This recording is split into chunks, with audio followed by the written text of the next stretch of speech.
12वीं पास बाबू ने किया करोड़ों का गबन। सरकार की राशि को उड़ाकर आरोपी ने जमकर की मौज मस्ती। करोड़ों रुपए इधर से उधर हो गए, लेकिन शिकायत एक भी नहीं। नमस्कार, मैं हूं आपके साथ अंजलि त्यागी और आप देख रहे हैं देश न्यूज। आज का हमारा खास प्रोग्राम है एक ऐसे व्यक्ति के ऊपर जो केवल 12वीं पास है, लेकिन उसका दिमाग इतना शातिर है कि बिना किसी को भनक लगे सरकारी तिजोरी से करोड़ों रुपए का गबन कर लिया। हम आपको बताएंगे कि कैसे एक 12वीं पास बाबू चोरी कर बना करोड़ चोर। सरकार कई लोगों को कई अलग अलग तरह का मुआवजा देती है, लेकिन वहीं इनमें से कुछ लोग ऐसे भी होते हैं जिनके खाते ऐसे होते हैं जिनमें ये रकम कभी नहीं पहुंच पाती। वहीं ऐसे लोग ये सोचकर बैठ जाते हैं कि शायद हम योजना के पात्र नहीं रहे होंगे, इसलिए पैसा नहीं आया। ग्रामीण क्षेत्रों के बुजुर्ग और दूर दराज के लोगों की यही धारणा के चलते इस बड़ी घटना और इस बड़े मामले को अंजाम दिया है। आपको बताएं कि कलेक्ट्रेट के बाबू ने ऐसे लोगों की करोड़ों की राशि अपने पत्नी और दोस्तों के खातों में ट्रांसफर कर सरकार को भारी चूना लगा दिया। और तो और यही नहीं, वे कई बार तो खुद अफसर के साइन कर गड़बड़ी को अंजाम देता था। रुपए की गड़बड़ी पर कभी न हितग्राहियों ने पूछा, ना ही सरकार ने कि आखिर किसी दूसरे की राशि उसने कैसे हड़प ली। लॉकडाउन के बाद से 3 बरस तक यही खेल चलता रहा।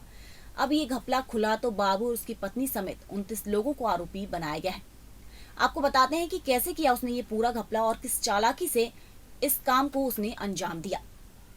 2015 में पिता छगनलाल की मौत के बाद 12वीं पास मिलाप चौहान, जो कि मुख्य आरोपी है, उसने सरकार ने अनुकंपा में नियुक्ति दी थी। पिता कलेक्ट्रेट में बाबू थे, वहीं नौकरी मिलने पर मिलाप कलेक्ट्रेट की लेखा शाखा में सहायक के तौर पर काम करता और सीखता रहा। तत्कालीन मुख्य बाबू तारिश तिवारी के रिटायरमेंट के बाद 2018 से वे पूरी शाखा का काम संभालने लगा। अफसरों के वेतन डालने से लेकर वह सभी सरकारी ऑनलाइन ट्रांजैक्शन की प्रोसेस भी वही करता था। 2015 तक पेमेंट डिमांड ड्राफ्ट से होते थे, लेकिन 2016 से ऑनलाइन ट्रांजैक्शन शुरू होने लगे। यहाँ बता दें कि सरकार की तरफ से दी जाने वाली मुआवजा राशि के ट्रांजैक्शन कई बार अलग अलग कारण से फेल हो जाते हैं। इसे ऐसे समझिए जैसे किसी किसान को फसल मुआवजा राशि बैंक खाते में ट्रांसफर की गई हो, लेकिन खाता नंबर IFSC कोड सही नहीं है तो ट्रांजैक्शन फेल हो जाता है और संबंधित को रुपए नहीं पहुंच पाते हैं। बैंक की तरफ से ऐसे सभी फेल ट्रांजैक्शन की जानकारी वापस भेजी जाती है। वहीं फिर जो भी कमी रहती है जिससे ट्रांजैक्शन फेल हुआ है, उसे पूरा कर फाइल पर अधिकारी की अनुमति लेकर फिर से राशि संबंधित के अकाउंट में ट्रांसफर कराई जाती है। ये काम संभालने के आरोपी बाबू यानी मिलाप ये देखने लगा कि कई फेल ट्रांजैक्शन पर बाद में कोई क्लेम ही नहीं करता है। ना लेने वाले को चिंता है और ना ही देने वाले को। वहीं लेने वाले को कोई चिंता नहीं है।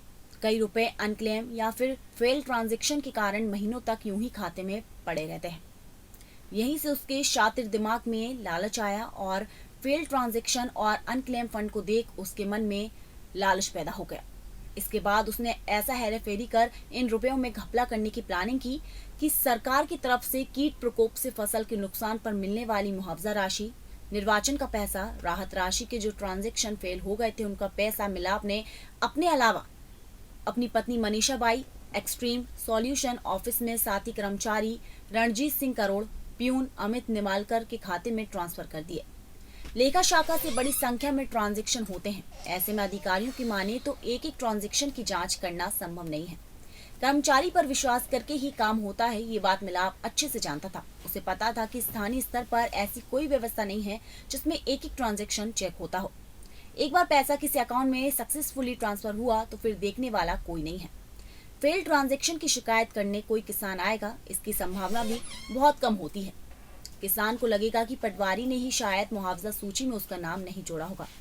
एहतियात के तौर पर मिलाप ने ऐसे फेल ट्रांजैक्शन चुने जो काफी समय से लंबित पड़े हैं। वहीं 2016 के बाद से लंबित फेल ट्रांजैक्शन को उसने टारगेट किया। यदि कोई शिकायत होगी भी तो वह ट्रांजैक्शन फेल होने के कुछ दिन के अंदर ही हो जाएगी। ऐसे में लंबे समय से पड़े फेल ट्रांजैक्शन उसके निशाने पर रहते थे। मिलाप के सैलरी अकाउंट में लाखों के ट्रांजैक्शन होने से उसका अकाउंट भोपाल में वरिष्ठ अधिकारियों की नजर में आया। वहीं कोष एवं लेखा विभाग के भोपाल मुख्यालय ने इस ऑनलाइन हेराफेरी को पकड़ लिया। इंदौर में अधिकारियों को इसकी जानकारी दी। वहीं मिलाप की करतूत जब पता चली तो इंदौर में भी अधिकारी सख्ते में आ गए। उन्होंने 16 और 17 मार्च को जब जांच की तो मामला सही पाया गया और सबूत में मिल गए। बीते 4 साल में करोड़ों रुपए के ट्रांजैक्शन फेल हुए हैं और अधिकारियों को जांच में पता चला कि मिलाप ने 1 करोड़ रुपए का गबन किया है। इसके बाद मिलाप चौहान को सोमवार 20 मार्च को कलेक्टर इलियाराजा टी ने निलंबित कर दिया। 2020 से मिलाप जालसाजी कर रहा है और अब जाकर वो पकड़ाया है। वहीं सभी मिलाप की करतूत से हैरान हैं और चौंक भी गए हैं। शुरुआत में 1 करोड़ की गबन की जानकारी मिली, लेकिन जांच में जब अकाउंट खंगाले गए तो पता चला कि 5 करोड़ 67 लाख रुपए का गबन मिलाप ने किया है। मिलाप की गबन का खुलासा होने के बाद कलेक्टर कार्यालय में कर्मचारी आपस में बात करते नजर आए कि अनुकंपा नियुक्ति मिली थी, इसलिए शायद उसने सरकारी नौकरी की कद्र नहीं की। अफसरों का मानना है कि जांच पूरी होने तक 1 करोड़ रुपए और इसमें जुड़ सकते हैं।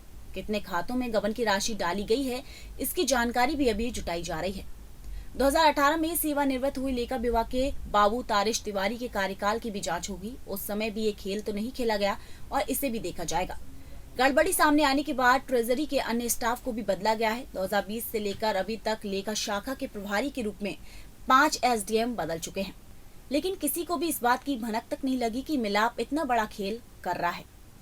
वहीं मिलाप को निलंबित करने के बाद प्रशासनिक अधिकारियों ने 2 दिन जांच की। फिर 23 मार्च को रावजी बाजार थाने में मिलाप सहित 29 लोगों के खिलाफ धारा 420, 468, 409, 120 बी के केस दर्ज करवाया गया। आरोपियों में लेखा शाखा के रणजीत और अमित के अलावा मिलाप की पत्नी मनीषा चौहान, भाई राहुल चौहान, पूजा परिहार, राकेश परिहार, अभिषेक सोलंकी, दापू राठौर, हीना कुरैशी, राहुल राठौर, सोनम राठौर, अतुल चौहान, दिनेश राठौर, गीता करोड़, सोनू परेता, जगदीश गढ़वाल, विकास वाविस्कर, संजय पाठक, ज्योति पाठक सहित 29 लोग शामिल थे। वहीं मामले में पुलिस आरोपी मिलाप, उसके साले अतुल चौहान, पत्नी मनीषा और भाई राहुल को गिरफ्तार कर चुकी है। आरोपियों में मिलाप की पत्नी, भाई व साले के अलावा परिचित व लेखा शाखा में काम करने वाला रणजीत व प्यून अमित भी शामिल है। वहीं पुलिस की पूछताछ में पता चला है कि मनीषा को मिलाप के कारनामे के बारे में पता नहीं था। वो ज्यादा पढ़ी लिखी भी नहीं है। मिलाप ने ही उसके खाते का इस्तेमाल किया है।